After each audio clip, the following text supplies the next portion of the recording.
And now, live from the studios of Freedom's Phoenix, Ernest Hancock. Believe me when I say we have a difficult time ahead of us. But if we are to be prepared for it, we must first shed our fear of it. I stand here without fear because I remember that I am here not because of the path that lies before me, but because of the path that lies behind me. I remember that for 100 years we have fought these machines. And after a century of war, I remember that which matters most. We are still here! Today, let us make them remember. We are not afraid!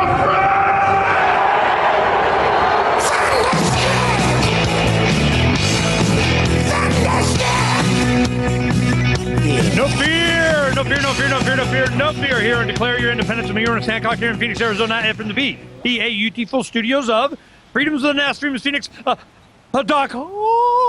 Okay, we got Anarchapulco coming up again here in a couple months. We're going to, go down. I need to what? I need to start dieting, lifting, and stop with the sugar cookies, man. I mean, that's just, then we go be all babish on the beach and, kind of party. Because the one thing about Anarchapulco, I tell you, that was unique is that there were a lot of people, a few hundred people there. You had an average age much younger than you usually see at a lot of different libertarian, fiesta doing kind of events. I would say it was in, high 30s, 40s. I mean, but there were a lot of young people in their 20s and 30s and so on. So I'm going, okay. And the women to men ratio was much higher than I'd ever seen. Lots of babes out in the bikinis out, and, we got to see them in the conference and on the beach. And I'm going, damn, this was a totally different thing. Why? I don't know. We're going to ask Jeff Berwick why. Why, Jeff? What was the demographic there? How'd that come up? Well, I heard that a lot of the women showed up because they heard you were speaking, Ernie. So that's it. They want to get a glimmer of the body Ernie. Yeah, I'm like, yeah, maybe not. So last time before it was at the Copacabana. They had to listen to that damn song every time I got on the elevator. So what's the hotel it's going to be at now? Yeah, that's why we changed. That elevator music was too much. So we changed to a place called the Grand Hotel, which is actually about 3 times better. It's a much better hotel. It's like unbelievably better. And the amazing thing is it's about the same price per room as the Copacabana was last year. So we're really excited about it. We're going to have the top conference room in the hotel, which is on, I think, around the 20th floor, which has all windows all around, a view of the bay. So it's going to be a much more luxurious sort of a hotel and without the crappy Copacabana music in the elevator, which will be nice. The one thing that I'm interested in is the food. I mean, the Copacabana, we all had a great time, just went in the street and whatever, but the food wasn't that great. And I'm going, damn, but I tell you what, none of that had any impact on the enjoyment that the people had with just everybody that was just hanging. There was plenty to do, and of course you rocked it out. You were like, yeah, there's this conference thing. You guys have fun, I'm having fun. It's Acapulco. So this is, do you have an MC? Are you going to tap on the author that did it last time? We still haven't actually decided on MCs. We're still putting together the speakers, and actually every day we've been adding people recently. So it'll probably come together, though. We'll be a lot more organized than last year, as you pointed out. When I first started that was the first one last year, and I didn't know if anyone would even come. I had no idea. And all within the last couple of months, most of the people who came signed up, and it actually sold out because we could only hold 300 people total in that room that we had. And so we weren't really all that prepared, and a lot of great people pulled together to pull off the conference, but it was all quite voluntary, a lot of volunteers and stuff like that. So this year we're a lot more prepared. We know there's going to be a lot of people coming. We've booked a better hotel. We've already checked out. The internet has the hotel has really good internet. The food's much better at the hotel. As far as MCs, we're not sure, but we have so many to choose from, so many great people. And then, of course, we just announced in the last month that Larkin Rose is going to be speaking, Walter Block. Score, Larkin. Hell, I'll go for that. Mark Victor, hopefully he can make it. His court. He's making it for sure. Okay, well, no, I know. I talked to him. He's like, yep, going. Unless what? Unless some judge says I can't, gotta, whatever. He's, criminal defense attorney. But, yeah, no, he definitely wants to go. I'm looking forward to hanging with Mark and Tracy, your good friends, Donna and I. And then, you said Walter Block, Larkin Rose. Hell, it's worth the trip right there. Yeah, and then there's Adam Kokesh, Luke Radowski, Roger Veer, the Bitcoin Jesus. A really interesting guy. You might know him, Ernie, Barry Cooper of the Never Get Busted crew. I really like his stuff. I don't know if you know about him. Yeah, no, that'd be interesting. Yeah, wasn't he a narc cop at one time? And then he's like, he punks him, and videotapes him being stupid. I mean, so yeah, he was a big rage there years ago. It'd be interesting to see what he's been doing. Yeah, he's been in all sorts of mainstream media. He was an ex-narc cop, and one day he tried marijuana, the same thing that he had been busting families for years and breaking into their houses and ruining families. And he said, wow, this is what we're fighting against. So he quit, and he started setting up cops in the U.S. on stings to bust their corruption. And then he was thrown in jail numerous times and targeted because of that. So he had to flee the U.S. He fled to Venezuela as a refugee.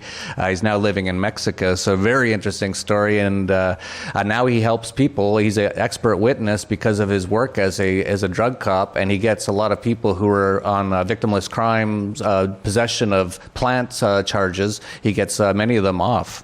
The one thing for people kind of understand, he would create. You go to a local. Hydroponics or something. He'd get some grow lights and he'd, put them in he'd rent a house. It'd be totally empty. And the only thing that was in there was a Christmas tree in the middle of the living room. Okay. So when the man comes in, they bust in, they go, hut, hut, hut, hut, hut, kill the dog. Where's the dog? I mean, as they come in, they're told to just be that Christmas tree. And you go, you're being filmed.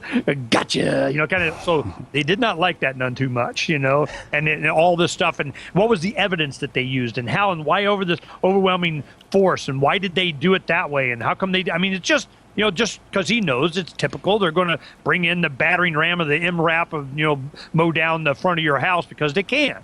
So this is the kind of stuff that he really outed for years there. This is before the Levolution, I think. I mean, this is like in the mid-2000s and such, before Cop Block and everything. And then he started going, postal. Well, that's good. That'd be great to get caught up on that. What are some of the others you got?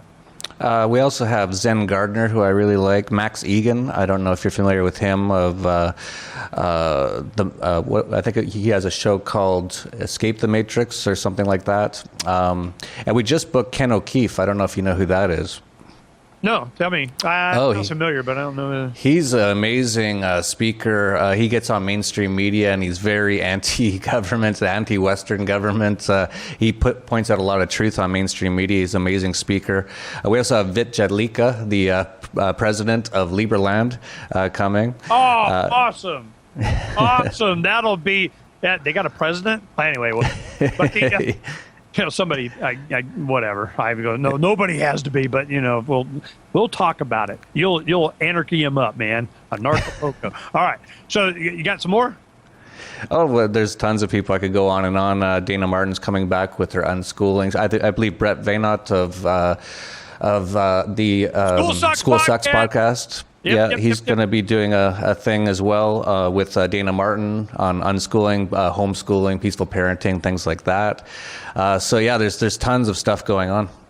Yeah, one thing I might talk about, I tell you, we have, I'll do a sequel to, last time of Optimistic, whatever. But I tell you, it's a Stop Wars project. Star Wars goes out this weekend. We've done hundreds of signs that says, Stop Wars, Home Educate. And it's just already a dozen from Maine to Hawaii. And James Bad did a lot of the cards. It's a campaign. Hadn't even started yet. We already got stormtroopers holding signs. They're getting them in line. I mean, it's just, what do I want to accomplish? I mean, Jeff Berwick, the Anarchapulco, it definitely demonstrated there's a market for leave me aloneism internationally. And they go down there and just, and there's a beach. Did I forget the beach? In Acapulco. Pricing is good. Check it out.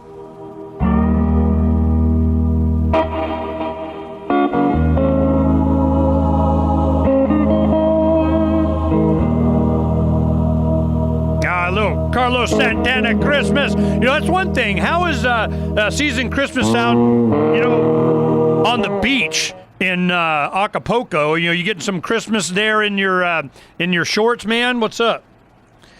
Sorry, you were kind of a little low, your volume at the start. Were you asking me how Christmas is here? Yeah, you're on the beach in your shorts or your shirt off and a Santa hat. How's it celebrated there? Well, it's massively celebrated here. It's pretty much celebrated from, it's been started about a week ago until after January, really. People take off the whole month in Mexico for Christmas. It's a very Catholic sort of culture here. They have parades. The parades are kind of interesting. A Christmas parade will have like Batman and Spider-Man and all kinds of floats in it. But yeah, it's definitely a big deal here in Mexico, but it's all very relaxed as well. It's like a big party for the whole month, as you would expect in Mexico, especially here in southern Mexico on the beach. Is it a commercialized thing? Is it sponsored by Kmart, or is it more family oriented? Is it municipal kind of government said and put the lights up kind of deal? Or is it more organic? What's it like? Everything here is more organic. For example, on New Year's Eve, there's a massive fireworks show that goes off for about 20 minutes, but it's all just private people with fireworks, and every restaurant, every bar has its own fireworks, and they just fire them off. It's actual chaos, but it's quite beautiful. It's a sort of an organized chaos, and so it's very similar for Christmas, all those things. Mexico in general is much, much less sort of corporate than the U.S. A lot of things just happen organically here. There's just a lot of parties, it's really pretty much from December 10th until after January 10th or so. You can't get anything done here if you want to do any sort of business. No one's in the office. Everyone's sort of just at parties or with their families down here. So it's definitely it's pretty typical. I laugh about Acapulco. It seems like it's always on vacation here. Every weekend is a long weekend, it seems like. Easter's a week long, actually 2 weeks. Christmas is a month. They take the 2 months off in summer, just like in the U.S. for when the kids are out of their public indoctrination camps. And so it's quite a very relaxed sort of culture. Well, that's one thing that's of interest to me. You had a successful Anarchapulco this last year. And then I'm wondering, you had a lot of people, there weren't a lot of locals, and I'm wondering, have you made any inroads into locals, English-speaking Mexican businessmen and so on that participate and want to go? You got some interest from that point of the compass? Well, interestingly enough, I just moved into a new house here in Acapulco, and we met our neighbor, and she knew who I was, and she said, "I'm an anarchist too." So that was interesting. She said, "I want to go to Anarchapulco," and so that was interesting. We also have a number of the Mexican Bitcoin community came last year. They'll be coming again this year. Jose Rodriguez is one. So there is a few sort of Mexicans. We actually had a few more other than that come last year. I think we'll have more this year as well. It's getting quite well known in Mexico, in Acapulco, this conference already. Even the governor knows about it. I know the governor through friends, and I was thinking about inviting him, but I thought that wouldn't work to invite the governor. But actually, he's quite open to free market ideas. I'm trying to get him the book, The Market for Liberty, which has been translated into Spanish. And I've been telling him, I told him a while ago, I said, you got to legalize all drugs. So that'll end all this cartel problems and all that. And of course, most of the government people, they kind of laugh when you say that, because they're basically working with the cartels. The governments and the cartels here are basically the same thing. And I said, listen, they're already legalizing marijuana all over the world, including the U.S. You're going to lose that entire market if you don't act soon. And they didn't listen to me. That was like a year ago. And now just this week, I believe, Mexico just legalized marijuana, just gave out its first permit to be able to grow your own marijuana. So it is changing, and there's lots of things changing down here for sure. There was one thing. We interviewed some people it was called No Mas Sangre or something, No More Blood. It was a mom. It's like, Mothers Against Drunk Driving, MAD thing. But it was I'm mad against the drug war. And it was a big movement, years, for the past few years, making a big deal out of, look, this drug war is killing us. So is that part of that? I mean, is it the attitudes changed? Yeah, you can definitely see that there's changes. I think it's that they've been forced to change now because the rest of the world is all legalizing or decriminalizing marijuana at the very least, and in many places other plants as well, like cocaine. And so I told them a while ago, I said, you can make Acapulco one of the biggest sort of places for all these companies to come and start up. But of course, they didn't really listen. They're starting to listen now.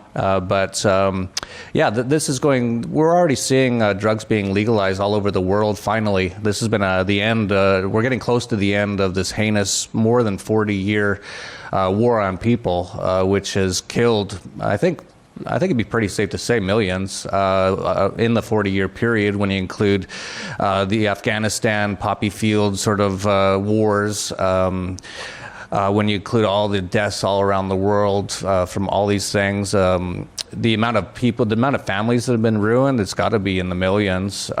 Just the father gets found one day with a plant in his pocket because he wanted to relax after working for 12 hours to pay his taxes, and gets put in jail, and then he can't get a job again, and then the family breaks up, then the kids don't have a good family or a father around, and then they get into all kinds of crap.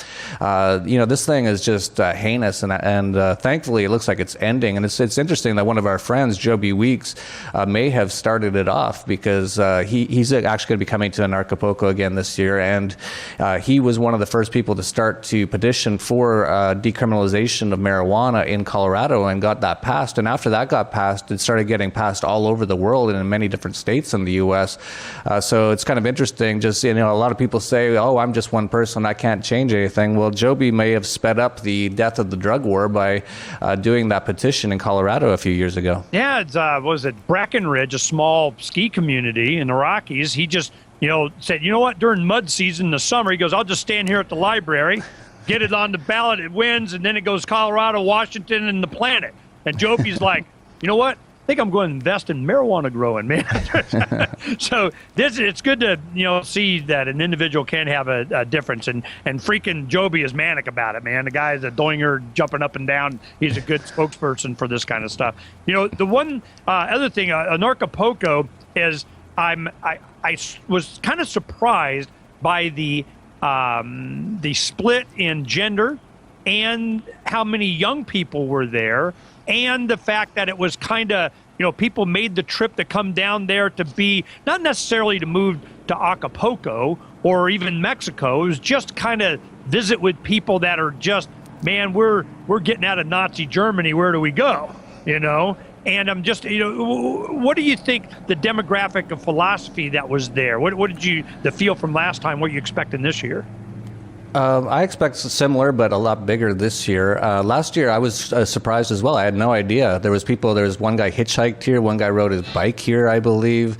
One person, actually many people drove down, one from Boston, and I think you were here or you were around when, after the entire trip, which took, a week of driving, their van burst into flames right in front of the hotel. So that was interesting. But as far as the demographic, as far as people being younger, there's definitely a movement of younger libertarians and anarchists out there. You could see with the Students for Freedom, that's just massive. It's just growing. So there's a new demographic now, and you're sort of older. You're a grandfather, so you've sort of seen it for decades now. But I think you've probably noticed as well. There's this sort of newer generation coming up that's totally on board with all these things that we're saying, and they're full of energy, as you would expect for younger people, and they get really excited about these things. Feliz Navidad. Yeah! Merry Christmas from Mexico. It's kind of, at Christmas time, whether you're, anarchist, atheist, Christian, whatever your persuasion, it doesn't matter. The point is that, it's a good time. It's a good season. It's there's time for, spreading the love. So what do? We do some love postcards with stop wars on the back. Oh no, stop wars. Home educate, not homeschool. Home educate. That's one thing I want to ask Jeff Berwick there from the Dollar Vigilante, and he's promoting Anarchapulco 2016. It was very successful this last year in February, and it's nice. I mean, it was warmer in Phoenix. I mean, how hard? That's pretty hard sometimes. To do that on the beach. Beautiful beach, beautiful water, very comfortable. You got a lot of great things, and talking with people afterwards. They're inspired and they're educated. And there's a lot of different activities, and Jeff always knew where the parties were. So we definitely got to go to the parties. The one thing that I want to get from you is the culture when it comes to education, and what is the indoctrination? The mandatory youth indoctrination is what? I mean, what's the philosophy, and is it shifting one way or another? Tell me about Mexico. Well, I can't speak totally for all Mexico. I haven't been to all of Mexico and seen it all and looked at all the education system or anything, but I can say that they definitely do have public schools here in Mexico, and in one way they're terrible. They have this unionized teachers for the government schools, and they're almost all communist and quite violent, actually. They actually often go on strike and blow up things because they want more money, which is crazy. But that's not really indicative of what it's really like down here, though. Your average person, whether it's in school or out of school, is very anti-government. No one really likes government. There's definitely a lot more people in Mexico, exponentially more people in Mexico, who are more freedom-oriented than in the U.S., where so many people just love government in the U.S., which is, anti-freedom. And so you really have that, and so people, they do try to indoctrinate. They're trying to indoctrinate more and more. They actually just in Acapulco, just last week, they gave out free, I think, 30-inch flat-screen TVs to anyone who wanted one from the cable TV company. There was literally thousands of people lined up for it, and we figured that was because they want people to get onto TV so they can get their government television programming indoctrination, because it's not really working so much in the schools. But they're way more freedom oriented here in Mexico. So even if they do get indoctrinated somewhat, your average person is not pro-government at all, very sort of anti-government sort of a place. And that's why there's a lot of people in the U.S. say, "Oh, Mexico looks dangerous. I heard cops got killed this week in Mexico." It's like, okay. And then they'll say, "Oh, I heard a mayor of a town got killed." It's like, well, yeah, people here don't like the government. They don't like cops. So it's a very different, as you saw when you're down here, different culture, different style. I know for example, property taxes here are quite cheap. You could have a multi-million-dollar villa and pay $200 a year in property taxes, and people here get very angry about having to pay that. It's a very different sort of culture. And of course, here in Mexico, if you do have any sort of money, private schools are everywhere. There's 3 Montessori schools here in Acapulco alone, and I send my kids to a Montessori school here, and I actually tell them all the time they don't have to go if they don't want to go, but they love it. They're 9, 11 years old, and it's about $300 a month for the best Montessori school here in Acapulco, and it's pretty much the nicest school I've ever seen in my life. It's like paradise. It's all outdoors with all these massive trees, and they just play most of the day. That's how they learn, is through play, so it's a very different sort of a lifestyle here. One thing that when I was down there before, what happened was, in the news, I just checked, decided, we're going to go. And I'm going, all right, well, can I get a direct flight? Because last time I had to go from Phoenix to L.A. to Mexico City to Acapulco. I'm like, seriously? Well, it was something the State Department here. Oh, it's dangerous and you can't, and straight from Phoenix to Acapulco or something. And I'm going, why? What's going on? Well, they're marching on and trying to burn down the presidential palace in Acapulco. Well, that told me everything I need to know right there. They got a presidential palace, So I'm just going, and so we're down there, and the only time I saw police was they went down the main street there that goes around the bay. There was a Jeep, and they got like a 50 cal on top, and then at the airport they have their FALs or something like that. I probably saw a total of like a week we were there, I probably saw a total of 6 officers only on a couple of days. So there wasn't like this overwhelming presence of we're going to rule you thing. But man, if you watch the news, there was a big giant to do of where the people are rising up. And I'm like, good. And yeah, They used to have direct flights from Phoenix to Acapulco, and they canceled those a few years ago because they said Acapulco is too dangerous. So you've been here, you know how dangerous it is. Yeah, no, I didn't feel threatened at all. And the people were nice and everything. But I tell you, and on the beach, hey, man, you can get half-hour massage for, like $10 or something. I mean, it's like, yes, I am on the beach in the shade, pay the guy for the umbrella, have, umbrella drinks brought to me, and I'm chill. That was awesome. Don and I just sitting there, we're doing the Acapulco thing, and it didn't cost that much, but getting down there. I did check. It looked like I just took a cursory look, but it looked like there was a direct flight Phoenix to Acapulco now. I saw there. Yeah, if I check, I should take a look in the break. I'll do that. I haven't heard about that. I usually pay attention because I'm interested in that, but I haven't heard they reinstated that. If they did, that'd be great. Right now, I think the only direct regular flight from the U.S. to Acapulco is through Houston. But for people who don't know, Mexico City is very close to Acapulco. It's about a 4 to 5 hour bus ride, and the buses here are amazingly nice. If you get the VIP ones, it's like a reclining leather lazy boy chair with entertainment system and drinks on the bus and everything. And it's about $30 to go from Mexico City to Acapulco. And there's also flights, of course, from Mexico City to Acapulco. It's only about a half-hour flight. All right. I got it in here. I do. Phoenix to Acapulco flights. Flight from Phoenix, Arizona to all the airports, Acapulco, Aeromexico, kind of, let me see. Because that's, I would rather not have to, go jumping around. Yeah, it says it, but it doesn't say whether it's a layover. Maybe I wasn't looking at the layover. Let's see. We'll check it out. Because if I can, because that was a big thing in the 70s when I was a kid. Everybody, wanted to go to Copacabana. So it was Barry Manilow made Acapulco a thing. So you go there. Well, now Acapulco, it seems to me that it's really more the resort town for Central South America, Mexico, the Mexicans. It's not, you want to go, get Americanized and, everybody speaks English and is from Boston. You go to Cabo or Mazatlan or something like that. So Cancun. Cancun. Well, Mexico, Acapulco seems more, you're getting more of the tradition, you're getting a feel of Mexico. Yeah, that's why I like it so much. It was about 20 or 30 years ago that the Mexican government decided that they wanted to move all the gringos out of Acapulco, and so they started up Cabo and Cancun. Those places didn't even exist 30 or 40 years ago. There was literally nothing there. And so they did Cabo for the west coast of the U.S. and Cancun for the east coast. And now, as you pointed out, Acapulco is more of an international or Latin American destination. There's nowhere near as many Americans or Canadians as there used to be, although there is still a fair amount, and there's a lot of Europeans who still come here. But the reason I like Acapulco is it's a very old city. It's actually the first city in the world that had a global trade. The first global trade started from Acapulco on Spanish galleons to Manila, Philippines 400 or 500 years ago. And so they actually still have a lot of Asian culture here because of that, because of the mix. They still celebrate Chinese New Year here.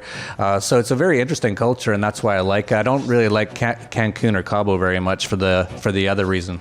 I tell you, the one thing, if you've been anywhere where there's Hispanic, community, they celebrate everything. It's always a party. You know what? What's tomorrow? I don't know. Check the calendar. In some culture, you're going to have a party. Well, we're going to go down and party. It's time for Declare Your Independence with Ernest Hancock.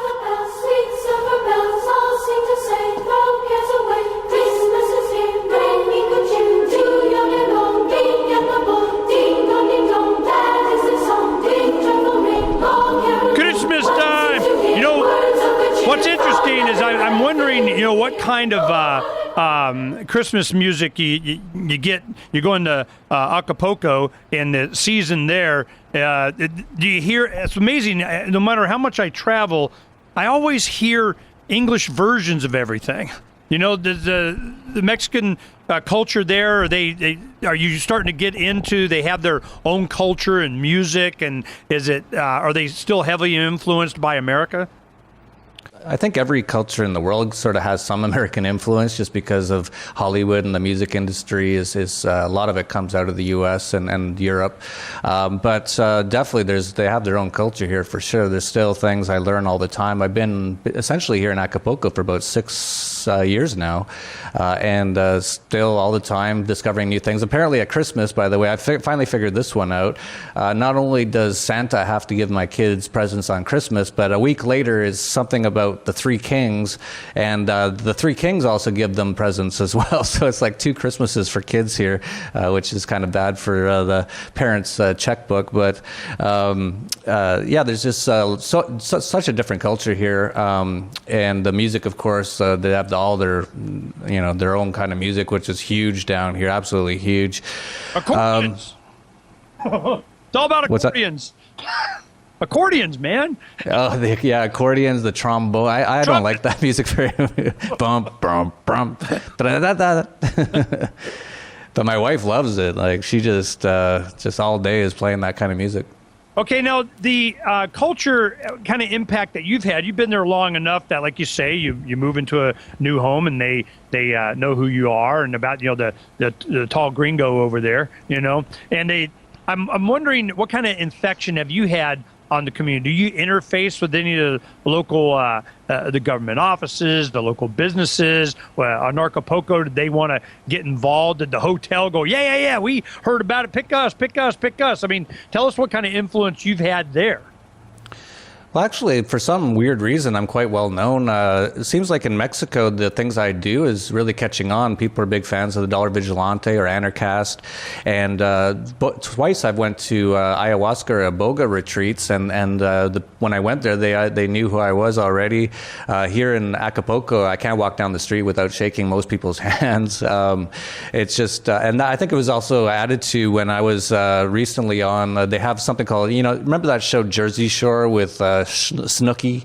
Yeah. They had one here in Acapulco called Acapulco Shore, which is on Latin American MTV, and I was on it for one episode, and so after that I was even more well known. So it's a small sort of town. Acapulco, the actual the people who live here, it's not a giant city. The city doubles or triples in size every weekend or every holiday for people coming in from out of town, but it's a fairly small sort of town really when you get to know it. So I know most of the business owners, most of the actual politicians as well. It's very easy to get to know them. Most of the cartel people, they're all very similar, very same sort of people that all go in the same circles and go to the same restaurants and things like that. This is one thing. I know enough Spanish to find the bathroom, but I took high school Spanish, so I can get by. I'm caveman talk to the taxi drivers and the maids and the valets and so on. And leaving, I was talking to, you always find out a lot from the taxi drivers. Wherever you go in the world, it's always the taxi drivers. And I was asking, their opinion is the local law enforcement, they didn't like them none too much. They were like, yeah, we need the federales to come in here and get our corrupt local politicians in line. Is that kind of the main attitude there? It's sort of funny. Most people in general don't like police. They actually fired the police last year, and they didn't have them around, the local police, for nearly a year, and everyone really liked that. And then the new governor got in and reinstated them, and most people don't like them. They actually do prefer the federales, which I don't like any cops, obviously, but the reason is because they're generally known as being less corrupt. I really have never had any problems with federales, I have to say. They're usually around. Some of those pickup trucks with the machine guns that you see, some of those are federales. And they really don't tend to bother your average person. They just mostly just drive around with their guns, and that's about all they do. Whereas the local cops, they tend to pull people over for all kinds of things and shake them down for money if they can. Yeah, in general here, it's nowhere near like in the U.S. If you get some sort of problem with a cop here, usually $5 or $10 makes it go away, and it could be something fairly serious too. And I even knew one person once who had a cop try to shake him down, which happens all over the world, including the U.S. It happens every second of every day in the U.S. They just call it tickets and fines, but. He said to the cop, he said, I was just headed over to that bar over there. I'll buy you a beer if you want. And the cop said, sure. So they went and they just went to the bar and drank. And so that's how he got out of his ticket. So it's quite a bit different, sort of laid back culture here. Well, what kind of reputation did the last Anarchapulco get? After it all settled down, everybody's gone, and kind of, what kind of response did you get from the locals? They, a lot of the businesses, hey, we'll give you a coupon if they come visit art and kind of pick us. Give me some kind of, what kind of residual impact did the event have? Yeah, well, first of all, the hotel said we were the best conference they've ever had because we're anarcho-capitalists. So their internet wasn't working well, and some of the people from the conference fixed their internet for them. And of course, being anarcho-capitalists, we tip nicely, and then all those. We pay for our bills. We're not anarcho-communists, so we don't break things and then not pay our bills and stuff. And then, many of the local businesses all know about us. There's one company, actually, Verde Vegan, that's going to be sponsoring the conference. They're local. They're a vegan restaurant and shop, and they're going to be actually offering a vegan meal package throughout the entire conference for people who are interested in vegan food. There's definitely fairly well known and quite well liked in the community here. Very cool, very cool. Well, I'm looking forward to going. I think Donna got a beat on what it's like, and have fun. And she goes to a lot of these. She's just thought, I'm just going to be on vacation with my husband and they're talking politics, damn it, But it goes late into the night, and a lot of people. It was really fun, and we had a good time. But there wasn't a group photo, because I'm going, the anarchists group. We don't have group anything. So we had a good time. A lot of them. We went and saw cliff diving. I thought that was really cool. It was so windy that I would have been happy if they didn't jump. I was like, they finally decided to go, and I'm going, God, did they live? Damn. So that was kind of cool. What's some of the other events, extracurricular, you got planned? Well, we're going to have a gala banquet again. This one's going to be much more organized again. Everything's going to be more organized this year. We're also going to have, we haven't announced any artists yet. We just announced one rapper, L. Dixon, but we're going to have some musical acts as well on one of the evenings. So there's going to be lots going on. Of course, we'll have the pre-conference sort of drinks again at Paradise on the Beach Club. There's going to be lots of stuff going on. The cliff divers, by the way, those are great. The guys that have done it for like 10 or 20 years, they're actually about 6 inches shorter than when they started. They do 5 shows a night, and they have to time it to hit those waves. If they don't time it right, they'll hit the bottom. It's only about 15 feet deep where they jump into, which is crazy. No, are you freaking kidding me? I'm just like, he's going to jump? Seriously? I'll give you $10 not to jump. It was that bad. I was like, damn. Damn. And then you go out, and some of these guys were kids. They were 15 or something, I'm just going, okay. So there's going to be a lot of it. We're kind of on our own, to do whatever the heck we wanted to. And Jeff always we were hopping party to party, made sure we were entertained. The Copacabana was kind of in the center of the bay. Going to the left or the right, how far is this hotel from where we were? It's actually not too far at all. It's about 5 blocks away, closer to, well, I guess when you left the hotel, if you turn right from the Copacabana, it's about 5 blocks down further. It's at the corner, down by the Walmart there, is where the Grand Hotel is. Okay, there's a Walmart. I didn't know. I didn't care. So there's it's self-entertainment. Go and tell the people how much is it to go to the event. It's $195 registration. We also have a number of other sort of workshops. We're going to have the Entrepreneurship Boot Camp. We have Luke Rudowski's Change Media University Boot Camp.